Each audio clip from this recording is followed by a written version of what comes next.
Hello. I'm getting things set up, just making sure everything's looking good. All right. Okay. All right, it looks like I'm streaming. I'm just going to open up, configure a few things. Give me a second. Um, do, do, do, do.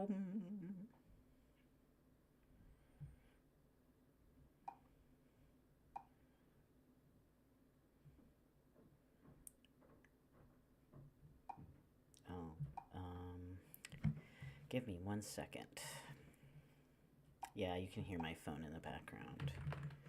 It's because I'm a real gamer. I actually don't like using more than one screen because, yeah, I just don't like it. All right, let's see.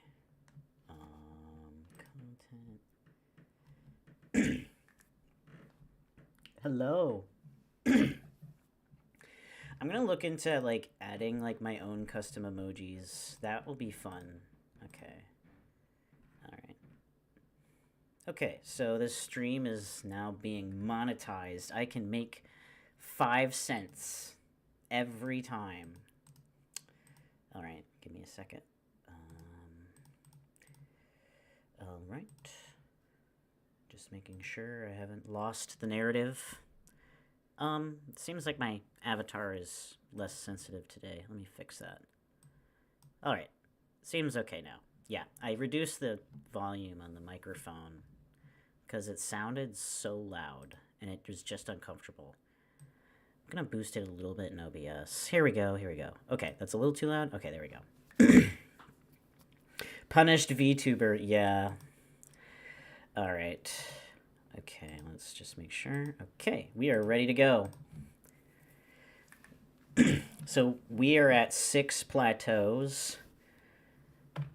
And this is not a plateau. This is like some I don't remember what they call this. All right.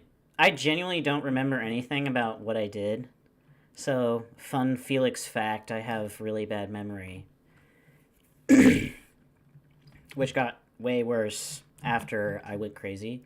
So now I just don't remember things anymore. I'm just kind of like, if you are aware of the Pokemon Linoon, right, which is like a ferret that runs straight in a line, that's what my brain is like. So there's some pop psychology for ya. Hopefully I can get a couple viewers today. This isn't going to be like a super serious stream, but I want to make sure that in the future, yeah, it's just that I'm audio editing right now, so I'm just doing this to take a break from it because I absolutely despise audio editing. Setting up the music is fun, and I know some people don't like the music, but I kind of do it, one, to try to like get people who are not really like who don't want to listen to a lecture. And I know my videos are kind of like dense in their contents because it's kind of hard to not be when you kind of framed your whole channel around Mr. Guattari. But yeah, but yeah, I just want to kind of have like a different kind of presentation style. And I have all of my stuff on my website if you don't want to deal with any of that. So just, I think that's a good way to run things because then that way, one, like if there's an accessibility issue that I'm just not aware of, people can just read the text. Like there's a few gags that are usually missed in it, but the core text is pretty much the same. So I try to make an effort to make it the same in my videos because it's just clean.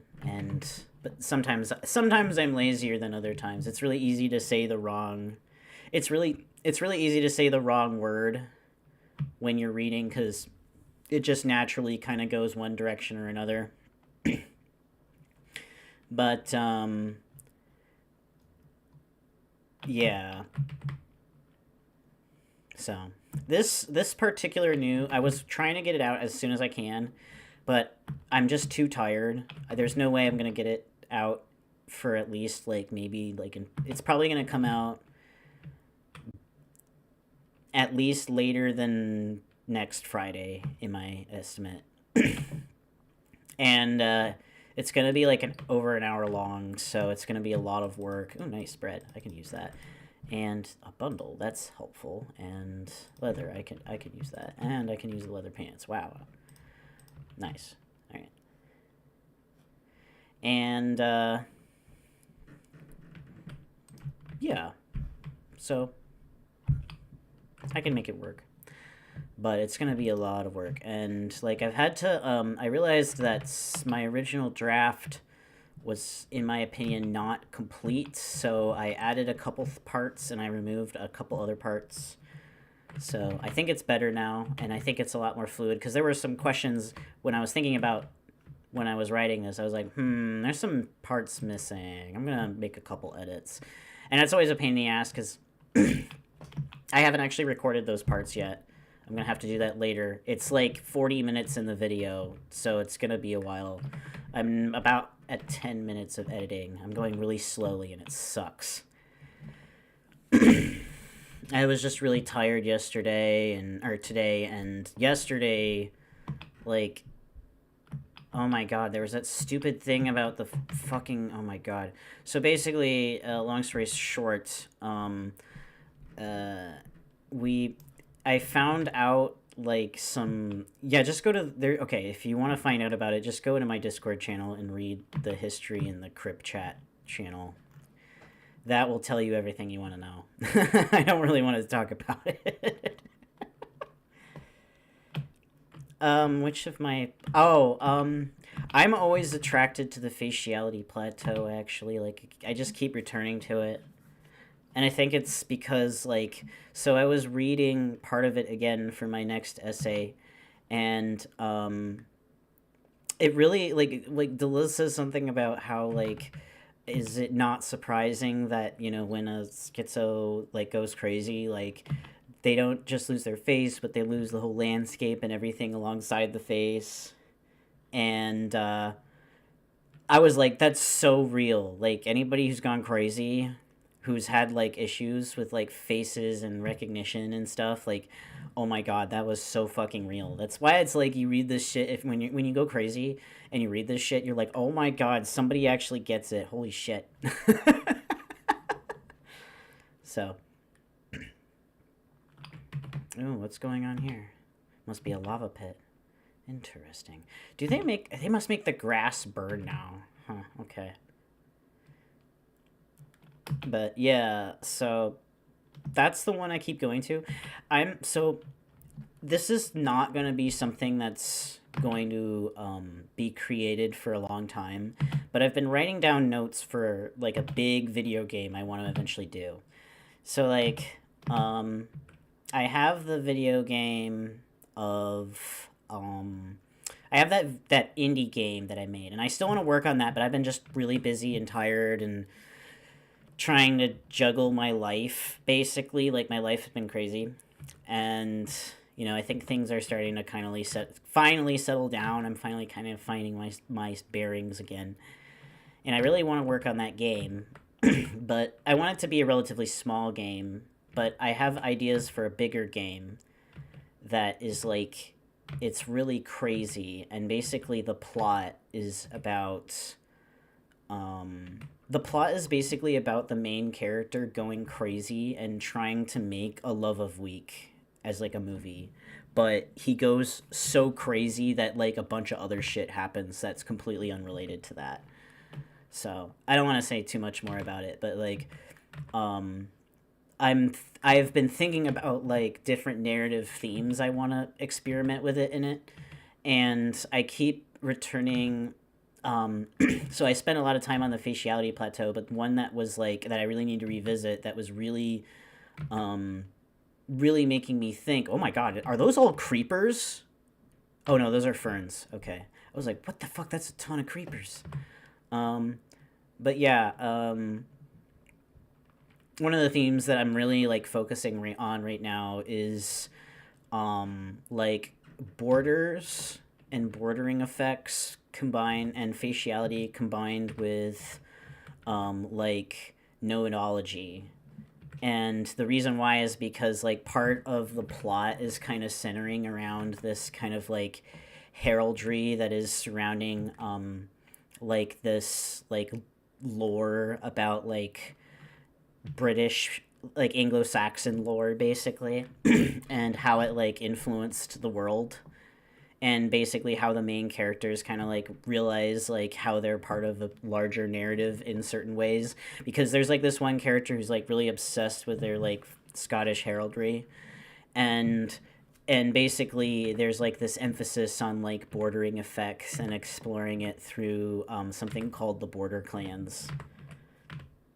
Yeah, that's partially a Kafka reference, but it's also a reference to the fact that Laborde was literally a in like a chateau.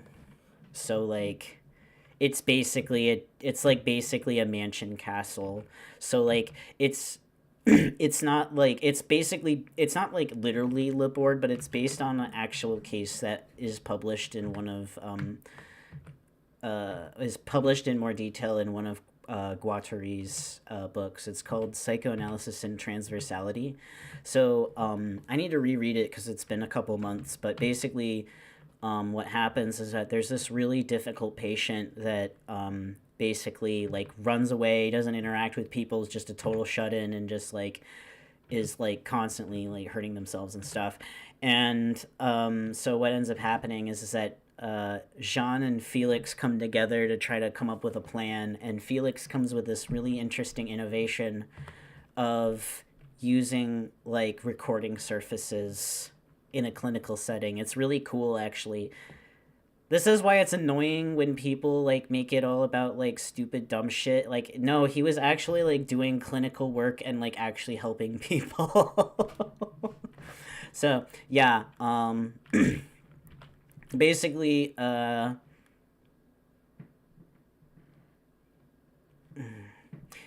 yeah, I don't really care for Land. Like every time I try to read Land, it's just like it's not for me.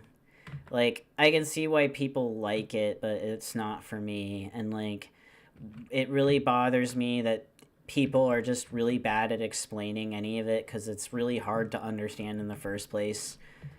And I don't really even know what to fairly make of him. I just don't like to interact with like his work. I don't really like, sometimes he says things that are insightful, but it feels like bits and pieces. Like it feels like he doesn't, I don't know. It just I don't really like Nick Land. He's better than the people that try to LARP as Nick Land, though. Those people are truly horrible writers. I've never seen such amateurish work in my life. I think like one of the most frustrating things is that like, okay, so when you read Guattari, right, it's like he's like, okay, he writes like really densely, and he's kind of like neurodivergent, so to speak. That's kind of like like he doesn't, he's not like he's like hyper fixated on stuff, and like he really gives like autism vibes. I'm not saying he's autistic, but like that's kind of how he writes. And like because of that, he's like really hard to like understand if you're trying to look for like a specific model. But if you kind of just give him the time and like just kind of read him carefully and take your time with it, it's not really that bad. Like he does explain every step of the way what he's thinking. He just gets distracted sometimes. You know, he's got a short attention span. Like I think like, okay, so Cinema of Desire is actually really succinct, but then you read Everybody Wants to Be a Fascist, and it's really funny because there's this one part where he literally is just like getting really defensive at like his potential critics, and it's like, Felix, these people don't even exist. Why are you talking about them? But he still tries to like explain his ideas. But like whenever I read like any of these guides or primers or whatever, even Land himself, sometimes it's just like, what are you saying? Get to the point. Like what? No, that's not how things. Or it's like, no, that's not how things work. Right? In my video, I argue that Land does not appreciate the uh, the relationship between how the actual produces the virtual in schizoanalysis. Like Land really fixates on how the virtual is becoming actualized, and he doesn't really fixate on the other way around. And because of that, he kind of like, you know, through more his like, I don't really know how to judge phenomena. I'll just be 100% blunt, but like through his like later writings and later politics and his later influence, the stuff that I'm more concerned about, honestly. Um, yeah, he just doesn't acknowledge that, and that results in like how accelerationism is kind of like a death cult. So, but he does have occasional innovations. He's not like all bad. It's like I said, I would rather people read Nick Land than like read anybody like trying to pretend to be Nick Land, like that gender accelerationist. Like I said this in on my alternate channel, but like that black paper is genuinely one of the worst things I've ever read in my life. Like, it really takes some balls to spend like 3 pages talking about how Richard Stallman, of all people, is like super feminist. Like, I can't think of a person who's less feminist than Richard fucking Stallman. Like, holy shit, didn't he have like a thing outside his like room or office or whatever at MIT or whatever, where the fuck he was? I don't remember. That literally had a misogynistic joke on it. Like, I can't remember. He was a real pig, and a lot of that got erased off the internet too. Like, one of the funniest things he ever did was in the 90s, somebody had made a birth announcement in like the Linux email group or whatever, right? And Richard Stallman goes on this bizarre misogynistic rant about like why we shouldn't really like celebrate somebody having a birth announcement, because like, well, it's not really that amazing if a woman has a baby. Because like, that's just what women do, right? Well, it would be more interesting if it was like seahorses. And it's so funny because everyone's just like, Richard, shut the fuck up. Like, this is who you're calling your feminist icon. This is who you're it really is. It's hard to believe that he's like in his 50s and he's like some Gen Xer. You know what he's Oh my god. Like, oh my god. He's like there's like a weird group of these like reactionary rightoids who just like, they act like 50-year-old counterparts of people who are found like on the internet, who are like these like hopeless males who like hate everyone because they just are like, I can't get pussy. Okay, maybe this is gonna get demonetized. I don't really care. Oh shit, I hope I didn't lose okay, I didn't lose microphone. Okay, good.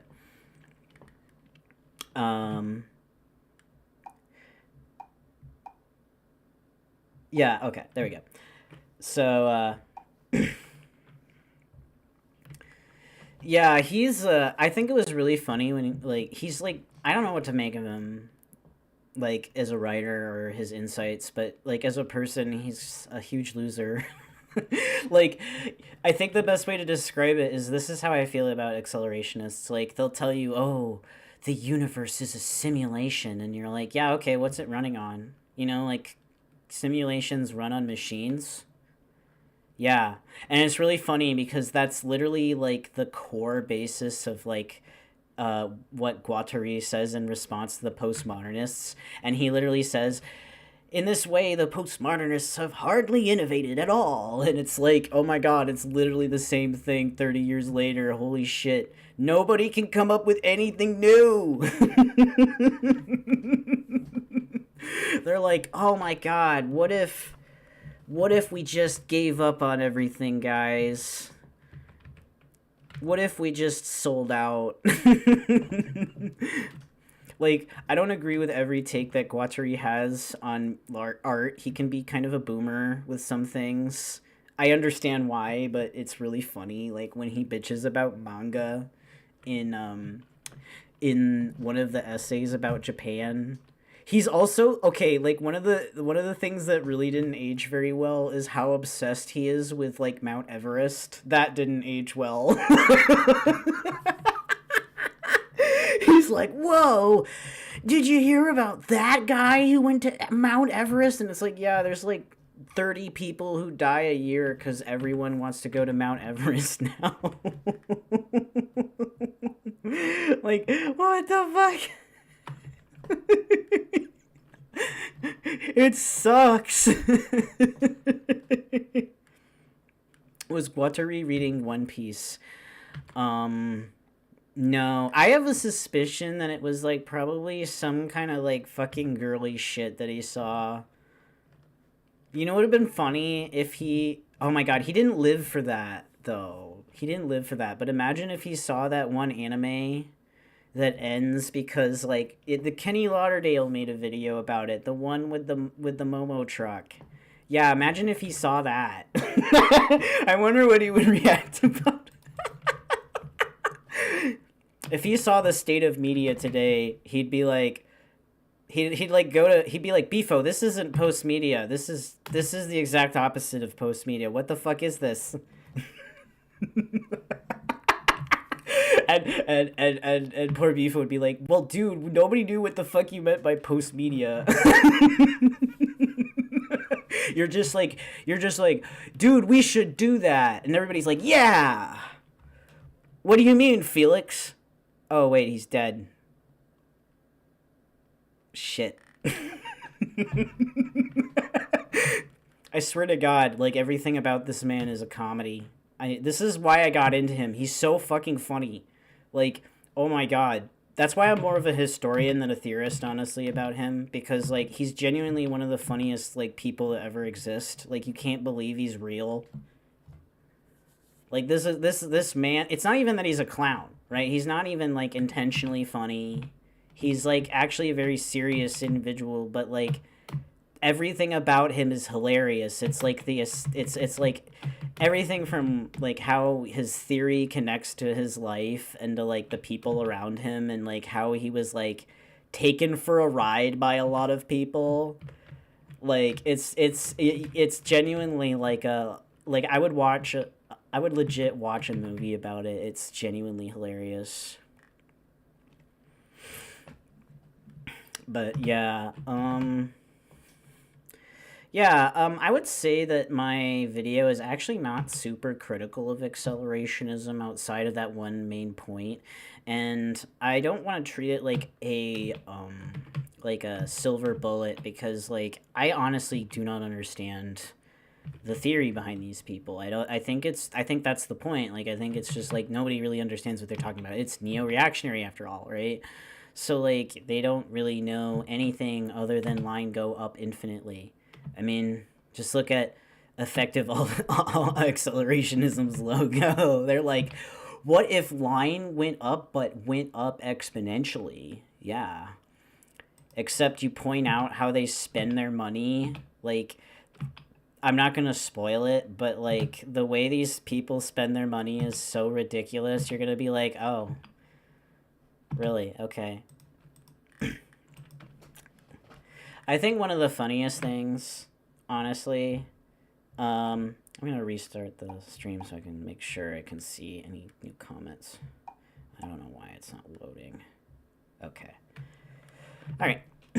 But yeah, I think one of the funniest things I found while researching this was like, I had heard about this and I've read a little bit about it, but I didn't actually read very in detail, but like, so the feds were actually very interested in accelerationism and were like pursuing them as potential terrorists. There's a lot of writing about this. There's even apparently a research group. I don't know who funds them, but like there's apparently an accelerationist research group. Whoa, is this the ACRU?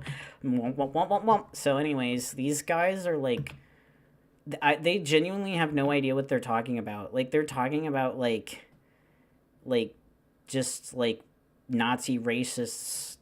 Oh my god, this is gonna get so defunded. Oh my god. But yeah, Demonetized. Oopsie. But yeah, these neo-Nazi racists basically, and like the Antifa grouped into the same category of people, and it's basically they seem to use it as a term for just people that like they identify as terrorists with like very radical ideologies, and you're just kind of like, that's that's not what this is.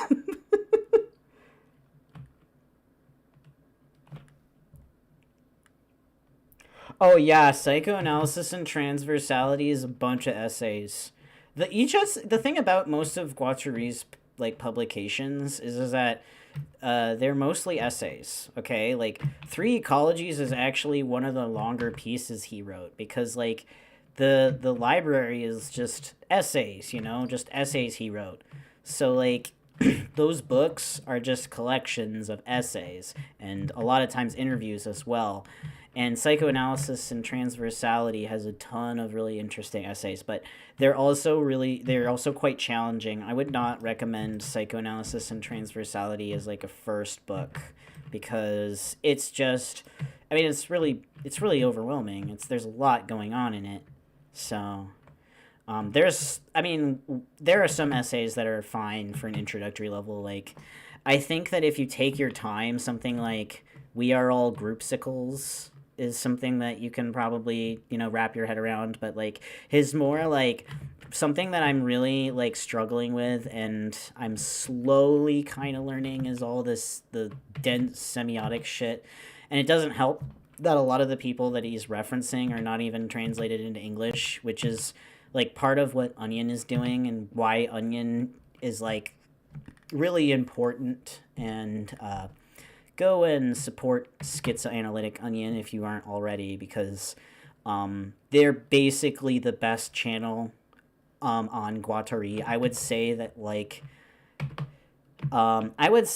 they are like, in my opinion, the most the making the most breaking the most ground in actually establishing like Guattari studies as something that's actually significant, and that's kind of like what me and Onion are trying to do. So of course I would vouch for them, but they are really good, and their essays are really good at explaining things. So like if you get into my channel and you're like, whoa, that was really interesting, but I would like something that's more like a lecture, right? I would absolutely 100%, that would be the person to go to, right?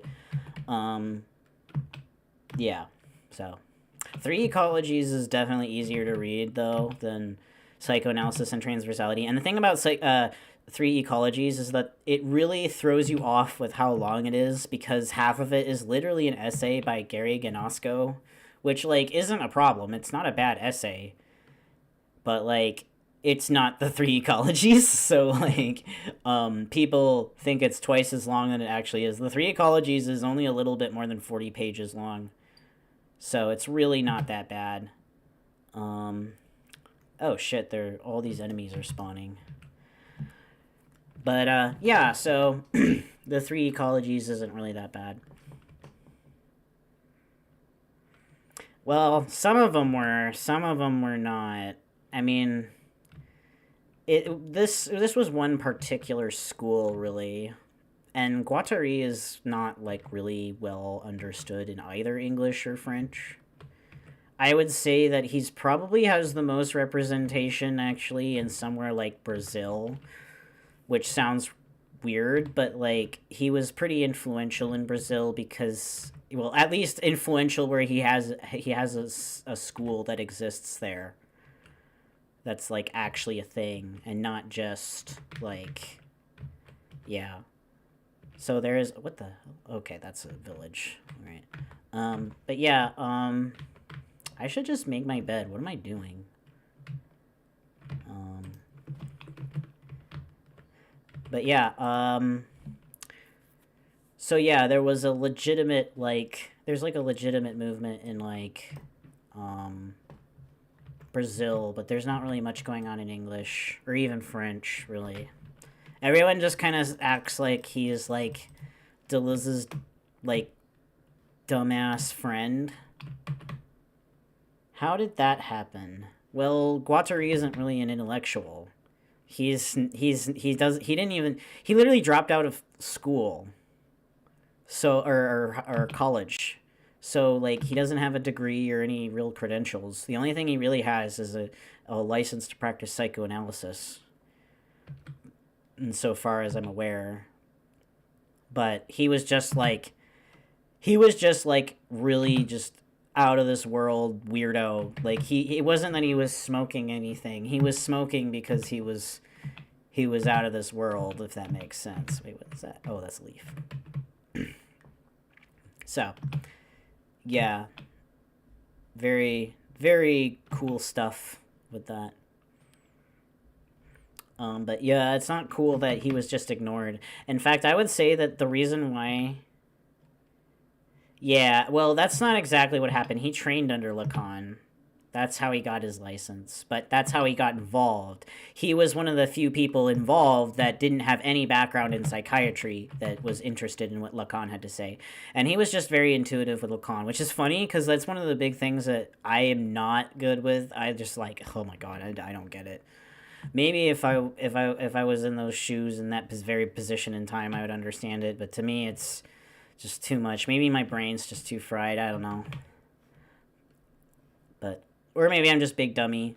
It kind of just feels like whenever I interact with Lacan, and it's really funny. I mean, it's obvious why, but like every time I interact with Lacan, he feels like his head is screwed on backwards. Which makes sense because, you know, I'm the guy who, when I first read Guattari, was like, oh yeah, this makes total sense. And it took him like 10 years to be like, wait a second, you got it backwards, mister. Oh my god.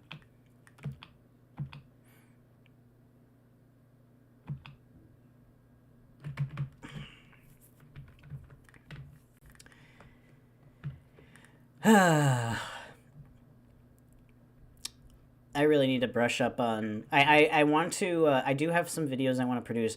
So, I'm not sure if it's going to be my next video, but a video that I am absolutely going to produce in the next few months, because I'm actually angry about it now, is about the history of certain blind software indie game developers who, like... It's really frustrating that I have to be the person who has to bring awareness to, like, people who during the 2010s were actually, like, quite significant on the scene, who people literally have never heard of because they've been erased. But I was livid because, so I mentioned this early in the stream, but, like, basically what happened was, this, like, really, oh, shit, this really important figure in blind accessibility in gaming died last year.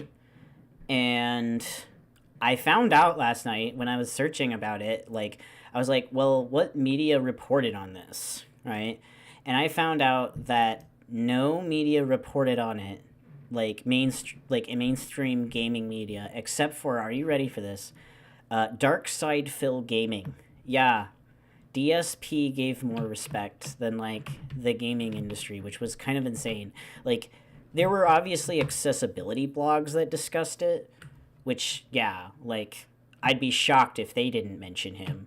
But, like, the fact that, like, this guy who, like, was actually pretty instrumental in a lot of, like, heavily advertised games that were, like, advertised for being accessible, and this guy, like, contributed so much work and effort, and, like, people, like, like, it's just frustrating. Like, yeah, I get it. You know, they had interviews with him. They had his face on camera a few times. But, like, let's get real. What was the narrative that they really told people?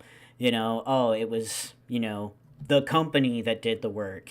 And it's just like, this guy dies. Like, we'll hear about the fucking lead developer when he dies, but we didn't get to hear about this guy. We had to hear about it from Darkside Phil, which is just, like, that was, like what pushed me over the edge. So, like, you can actually look this up to know that I'm not lying about this. But, for example, one of the developers that, like, people just act like doesn't... Like, people, like, forgot exists. Not, like, doesn't act like exists, but just nobody talks about him is somebody called VG Storm. And I don't remember if he still makes games. I haven't like looked it up in a while, but he was very popular in the 2010s. And he's a totally blind developer who made a bunch of really influential games in blind accessibility and pretty much shaped certain expectations about like he didn't do it by himself, mind you. There were other developers involved, but he was a developer that shaped the way that like blind accessible games, like how gamers kind of expect to interact with them. And it was just really frustrating that, like this is probably the first time you've ever heard of this guy. And the reason why is because people just don't talk about it. And it's like, why is it that like we don't hear about like this entire like indie sphere that existed? So it's something that I have a lot of emotions about and a lot of feelings about. And so I've kind of put it off for a while, but like this kind of pushed me over the edge because I was like, really, this guy is the guy that people heard about this from? Like, really? And it really it's weird because like something that like I think people kind of like try to minimize when they talk about gamers. Like, okay, gamers are like, oh, I know, right? I was like, oh my god, Darkside Phil? Like, wasn't he like a meme 10 years ago? My nose sounds blocked. It's not blocked. It's probably actually like my mouth. I've got dry mouth a little bit. So I'm pretty sure I have a job soon, so I celebrated a little early. So hopefully I'm not completely disappointed next week, but I'm pretty sure it won't happen. So there's a lot of reasons for me to believe that, so I'm pretty happy about it. In this economy, Aurora Borealis. But yeah, so it was just like, what the fuck? And yeah, it's just like, it's something that is really, it really bothers me, and it's something that I'm gonna have to collect a lot of like material evidence to like explain just how far this goes, because people like think I'm going crazy when I tell people this, and I've been gaslit about it for a long time because I literally watched it happen and I was like, hey, what are you doing? What It was part of the reason why I went crazy, is it's like you witness this and you're like, what the fuck is wrong? Like, why are you doing this? Like, are you gonna recognize that, like, the hard work of these people who came before you, who were literally blind, who actually, like, made games for themselves? Like, what? And it's just, like, I don't know. That's, like, I've kind of, like, come to this, like, realization that I'm never gonna be, like, able to be, like, the blind accessibility guy, and I've kind of moved on from that like dream, just because like I thought it was very interesting, but like the direction that I actually want to analyze like video games from has changed significantly. And it's not that I don't want to implement blind accessibility. Like, I'll do it for every one of my games because I believe it's actually like important part of the user interface. It's just a discourse that I don't really want to participate like professionally in, because it's just like it's just like like I believe in the cause. I don't believe in like the way that it's been handled. So, and there's other people who I'm sure believe the same thing and just view it differently than me and have different opinions, and I don't know. It's just the whole thing was really traumatizing for me, and I kept my mouth shut for a very long time because, like, I genuinely thought that, like, I don't know, like, I felt like I was gonna be attacked for voicing my opinion on this, but, like, it angers me. I made a video about this a couple months ago, but last year, it was revealed publicly that that industry was impacted by like a person pretending to be a deaf schizophrenic, and based on the story I can really believe that like they did a convincing job of like faking deafness, And even though I'll just say it right now, I don't know a ton about deafness, so I could be wrong about that. But I think that the person who impersonated that person at least knew a significant amount about what deaf people are like, but they had clearly no idea what they were doing with schizophrenia. And like it was just genuinely embarrassing and upsetting to see like this situation where a group of people who you you know you don't like for a lot of political reasons fucks up that spectacularly about a disorder that is just very close to what you experience. And like realizing like, wow, this whole time you didn't even understand what I was going through. Like no wonder like you treated me like I was crazy and like shit or whatever, because it's like in a way I was. Oh, that's a parrot, that's what that is.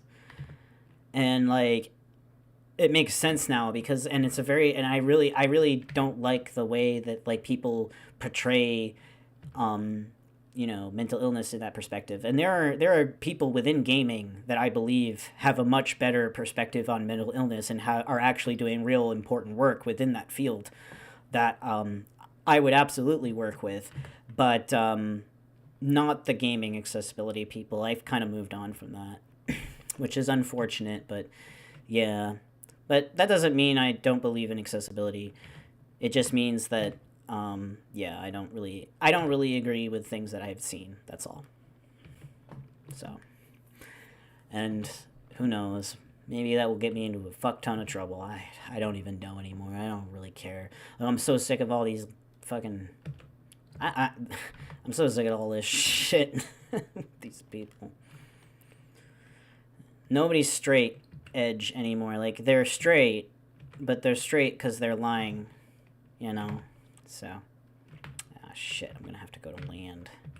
Wait, what am I doing? I have a bed. I'm such an idiot. I'm a big doom dummy. Alright. Okay. How do I get out of here? Okay. There we go.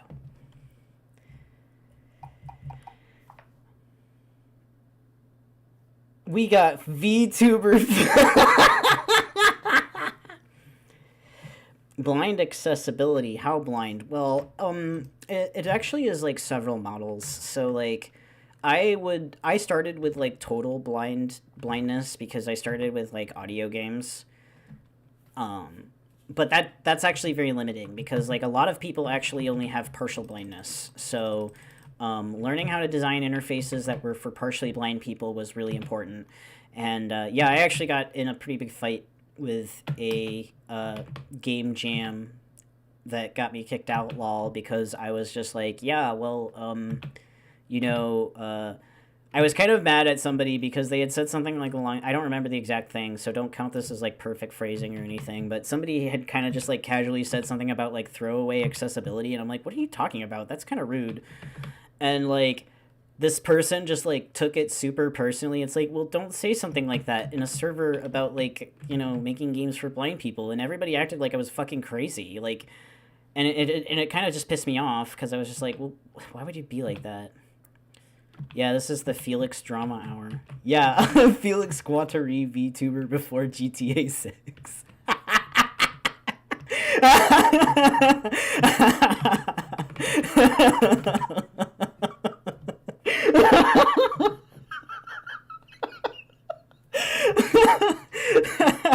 Okay, I'd not laugh then. Oh my god. Yep, that's the world. That's the state of the world, isn't it? And the Switch 2 is going to be $449. Oh, Savannah. That means there's Plateaus, probably.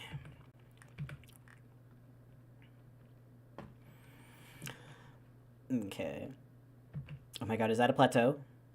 No, that's Birch. Birch does not have plateaus.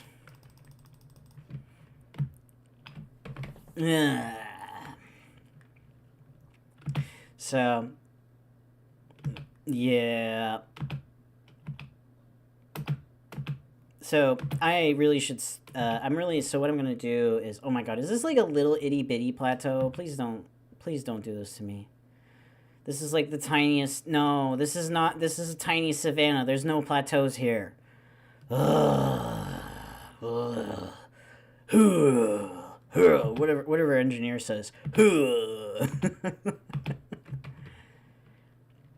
You know, it could be worse. Like, I could be a video game character. So, like, at least I am a significant enough historical figure. But I could be a video game character. I could have been like a Pikachu or something. Can you imagine? I could have been all like, "Oh, I'm a Pikachu. I'm playing Minecraft as a Pikachu." But no, that's not the way I wanted to go. I wanted to assume the faciality of Felix Guattari. Which is kind of like the whole concept of my channel. I'm like, yeah, what if this face went on my head? Oh my god, the landscape, what's going on? Why is there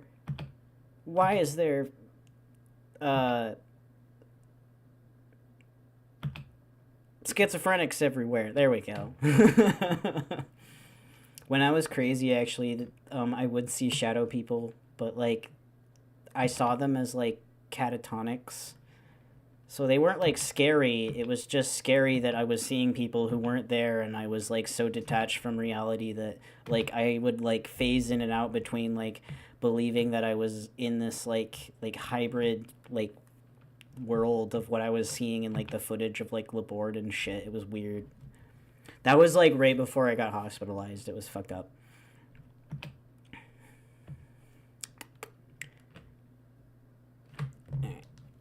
Oh, my screen went off. Let me see. Ah, jeez. Sleepy, sleepy.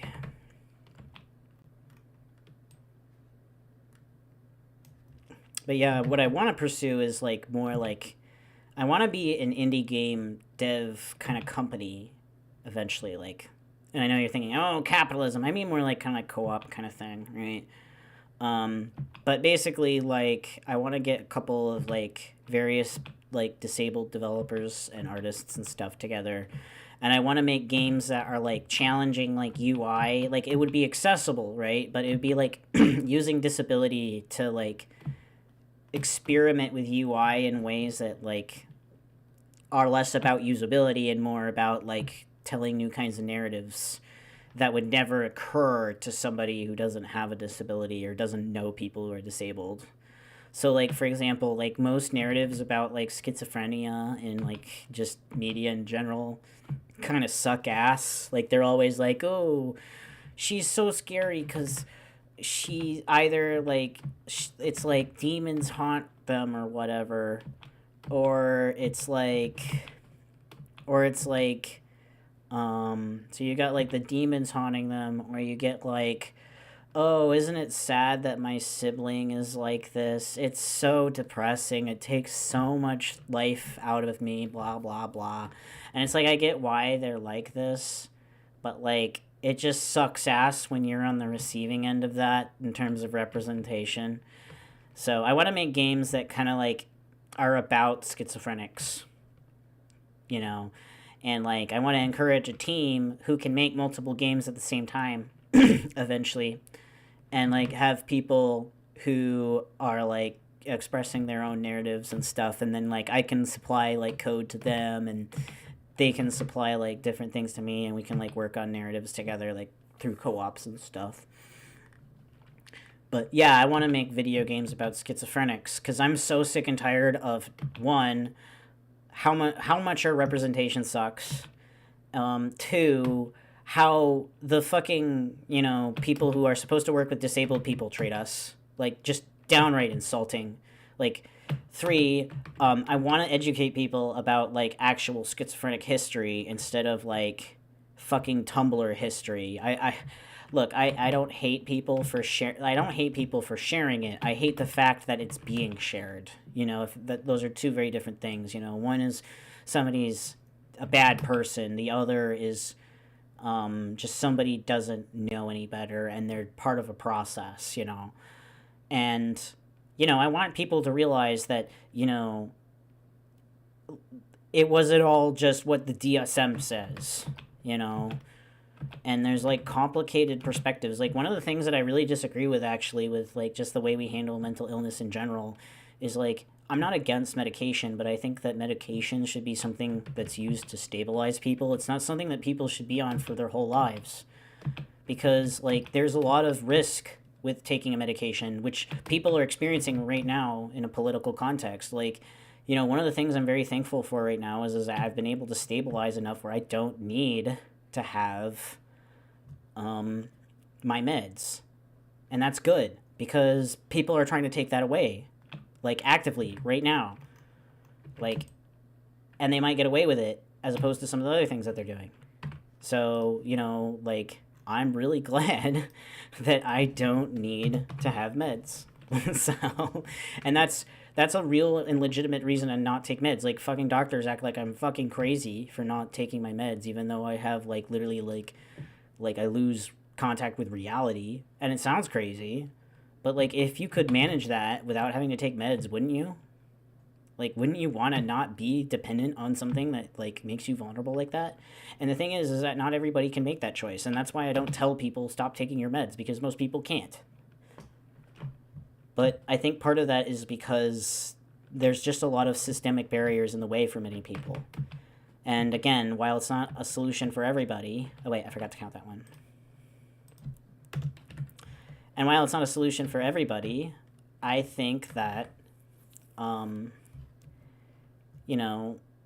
it's important, I think that, like... Oh, shit, that's really steep. I like how there's path here. Silly generation. Okay. But yeah, so, like, basically, there's a lot of diversity with how you can approach the politics of,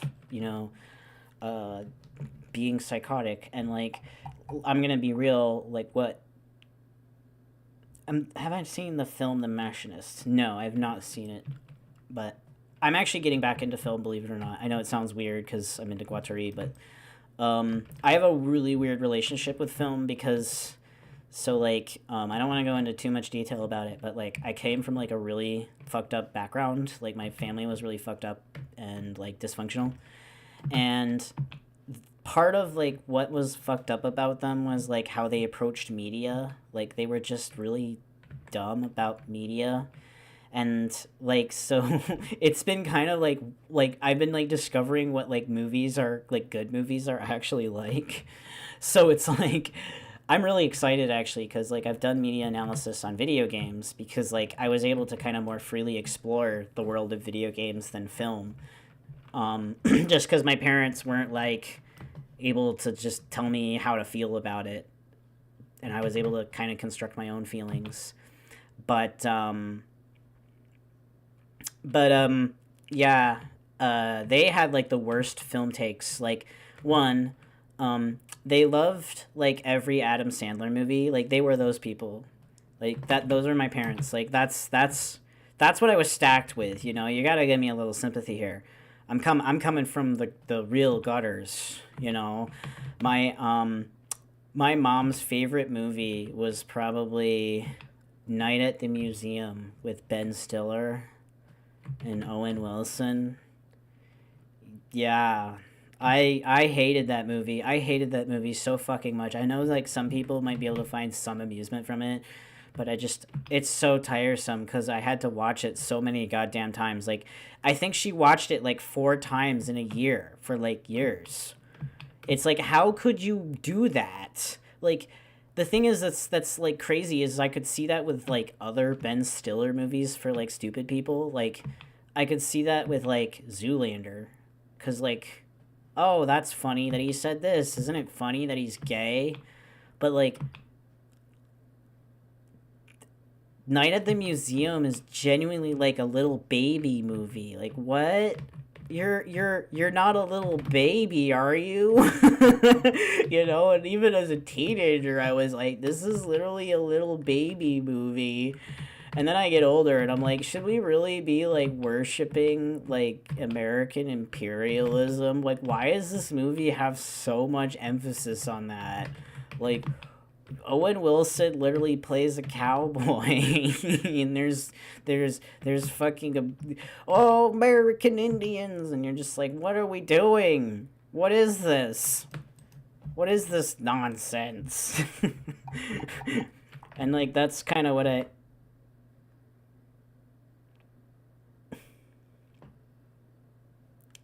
my take on DNG's views of language. I would need to read more to be like more precise. I did. Let's see. I have read Regime of Signs somewhat recently, but my main thing that I definitely agree with what Guattari talks about is like how language is produced. Like, it's not like an abstraction. It's actually like something that is produced from a bunch of machines that are producing language as part of its like production. Like, that is, in my opinion, like exactly on the money. So, but in my opinion, my knowledge of languages in D&G is too limited to answer that question. I kind of give a couple hints about it in the next video, but I really need to, the book I really need to read that I haven't touched much is Lines of Flight, A World of Possibilities, because a lot of it is a critique of Chomsky, and it's really just goes in. So that has a lot of Guattari's linguistics in there. I just haven't really poked around in it a lot. I haven't read a lot lately anyway, because like just so much is going on. Most of my reading has to do with like my research for like the channel. So most of the time I'm sleeping. Depression. I am getting better about reading more though. This channel has made me go from somebody who never read ever to like actually researching things, and that's huge. And it's just, I'm coming out of my shell, and I'm really proud of myself. I've made a lot of progress, and I see myself only going up from here. So, I'm pretty positive about it. There was a period where I didn't feel very positive about the channel because like I was like reacting to my psychosis, because like I literally just got into Guattari because like he talked about crazy people and I was going crazy. So like, I didn't know anything about any of this shit. I didn't understand any of the fucking shit. I just was like, whoa, he's talking about trans people and it makes sense. Whoa. Like but like as I learned more, it really kind of was like, whoa, this guy really is really cool. And I was kind of like in denial of it because I got into him when I was crazy, and when you go crazy, you're kind of like trying to avoid your triggers. But like over time, I just realized like, no, actually, this guy helped me a lot. Like, he didn't make me go crazy. He stabilized me enough so it didn't go so bad that I pretty much lost myself. I mean, there were periods where I did lose myself, but I basically was able to pull myself back. And then that was partially because, like, I learned this theory, and he helped. So it's very cool, But, and that's just something that separates me from most people who get into this, because, like, they read more, They started with Anti-Oedipus. I started with his fucking screenplay that's, like, written for, like, people with, like, the brain of, like, an 18-year-old. Curious if you've seen any land or his views about language that propagate itself. I have not seen his views on language. In my opinion, like, the way that this isn't really like, this is not like what I would consider a real critique, but like just kind of like based on like how he generally vibes with like Apoyos's auto production, etc.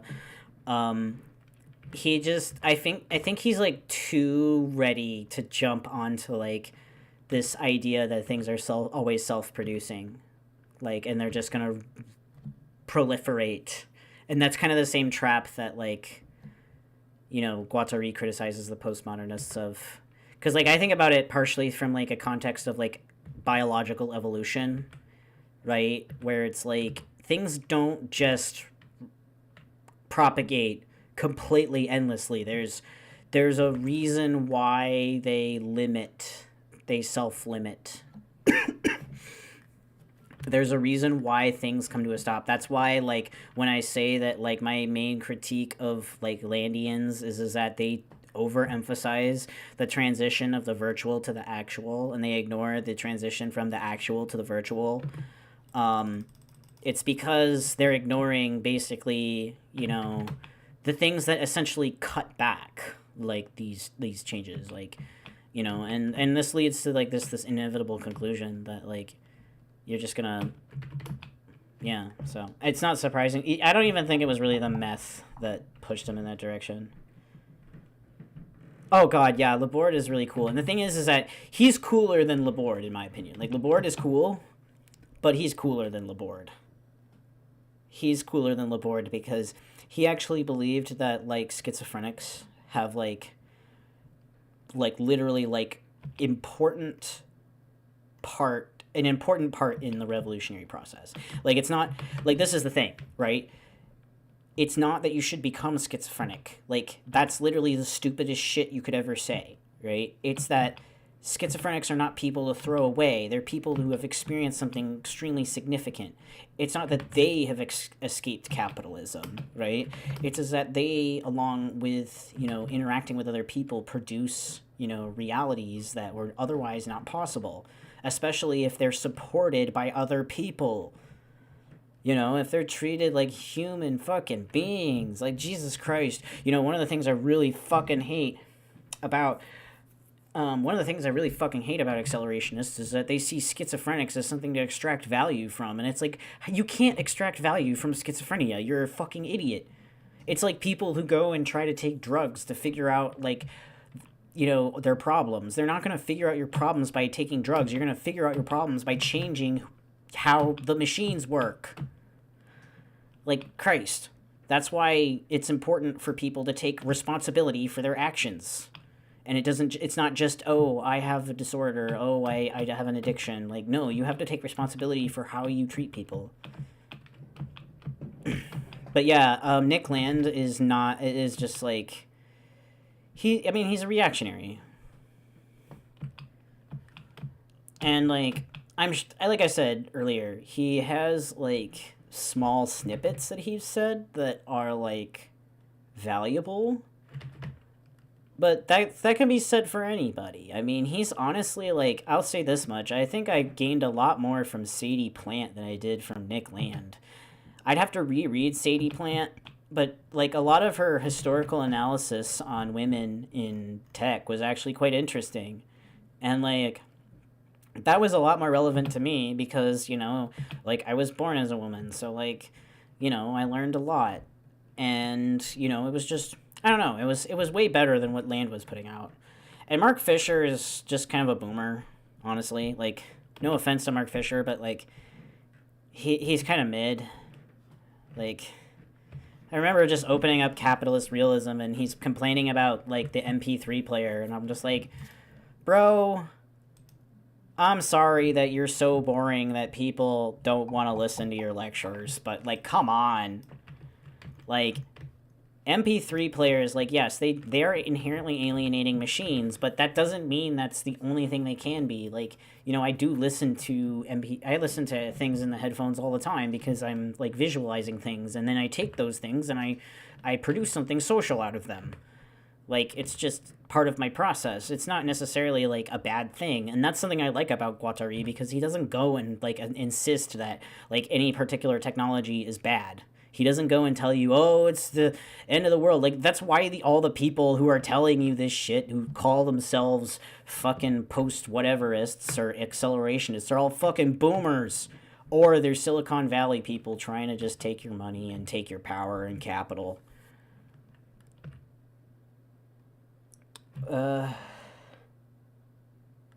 What question? I don't see your question. Curious if you've done.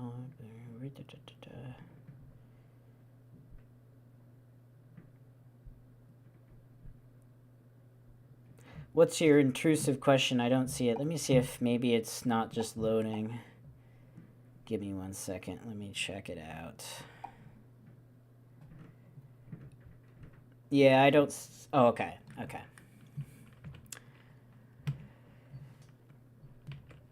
I'm going to log off soon after this so I can go back to audio editing and hopefully not fall back asleep before I get some more work done, because Jesus Christ, I'm falling behind. Heard an interesting theory on trans people based on desire, something like fundamental MF drive because M wants to be desired, and fundamental is because female is one.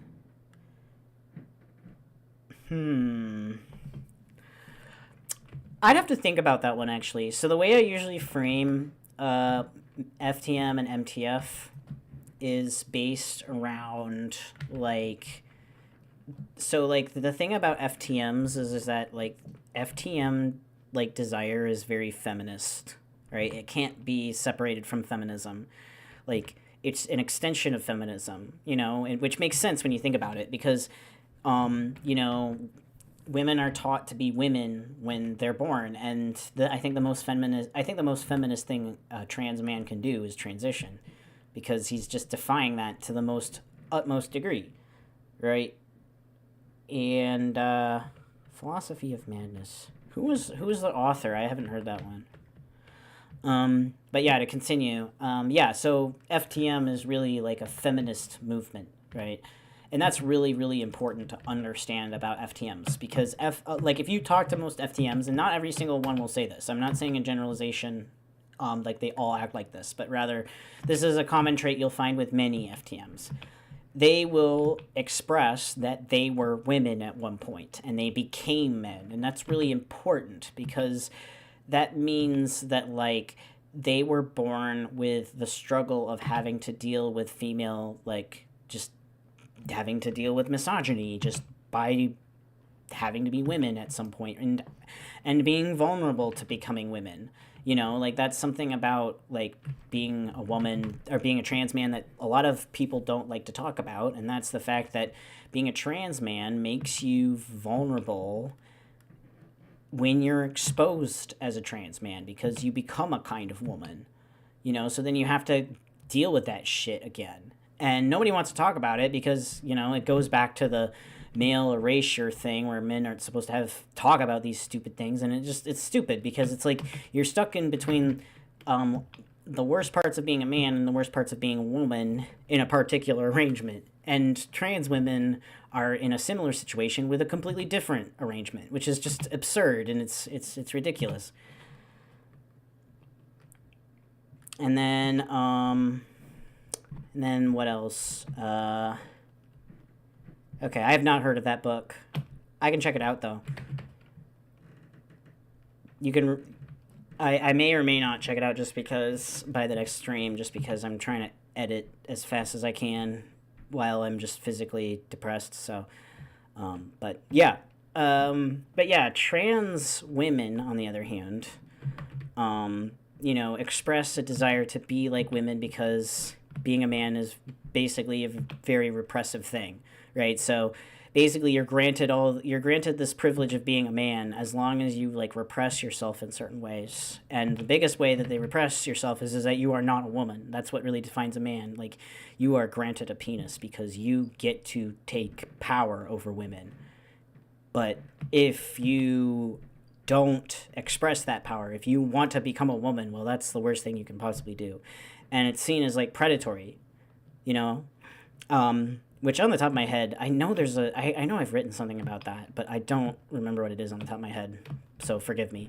But yeah, so basically, trans women, on the other hand, because they are raised as boys and are traumatized by becoming boys, right? They have images of women that kind of act as attractors that kind of pull them towards, like, this sort of becoming woman where they're like, you know, that breaks down the repression of being a man, right? And, you know, as a result, these images, which are inherently misogynistic images, that doesn't make the trans woman misogynistic. It just means the images are misogynistic, right? kind of pull her more towards being like more realized as a woman. So like she'll go and pursue like name changes and social changes and even HRT and SRS and all that, right? And you know, as she goes through that process, she deals with the real consequences of womanhood, which may not be apparent to her through the image of being a woman until, you know, she has to deal with them. And that's how trans women have to cope with misogyny, and it's very complicated. But what you expressed is kind of interesting, and I don't think it necessarily like disagrees with what I'm saying, and maybe like an extra dimension onto it.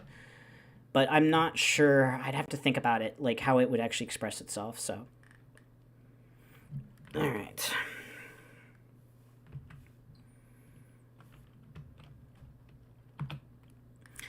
But being expressed not as sexual objects, but as beings, that is very feminist when you think about it. Like, that is kind of like the core of what feminists want, because feminists are treated as objects because, or women are treated as objects because they have uteruses and can reproduce and be used as essentially part of the reproductive project.